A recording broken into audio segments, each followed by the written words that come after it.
In 1922, a 15-year-old boy arrived in Tokyo for his first day at a small auto repair shop. Instead of working on engines, he was told to babysit the owner's child. That boy was Soichiro Honda, a name that would one day compete with giants like Ford and Harley-Davidson.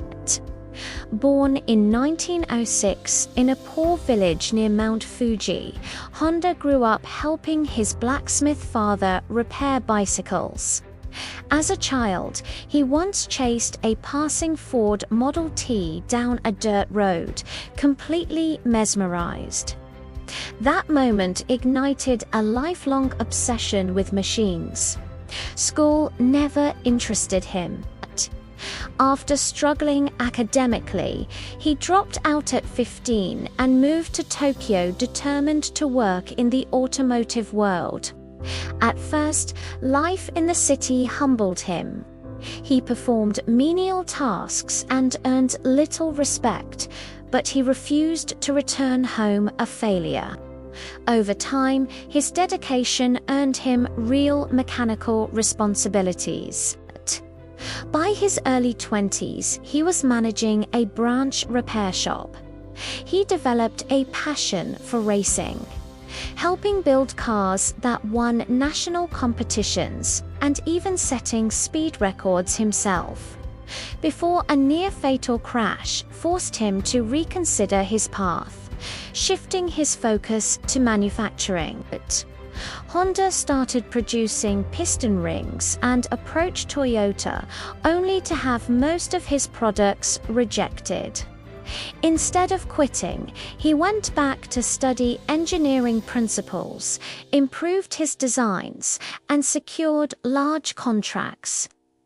Just as success seemed certain, World War II destroyed his factories through bombings and earthquakes, leaving him nearly bankrupt. After Japan's surrender, the country faced economic collapse and fuel shortages. Honda could barely drive to buy food, which sparked a new idea, attaching a small engine to a bicycle. In 1946, he launched a small research institute that would later become Honda Motor Company. By writing letters to thousands of bicycle shop owners, he secured the funding needed to produce motorcycles. His breakthrough came with the lightweight Super Cub, which entered the American market at an affordable price, and eventually outsold established brands in their own backyard. Honda proved its engineering strength in international racing, including victories at the legendary Isle of Man TT, putting the company on the global map. Still, Honda's childhood dream of building cars remained alive. Despite warnings that entering the automobile market was too risky, he launched compact vehicles in the 1960s and achieved massive success with the Civic during America's 1970s oil crisis, thanks to its fuel-efficient engine technology.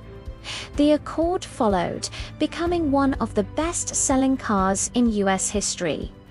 By the 1980s, Honda was one of the largest automakers in the world.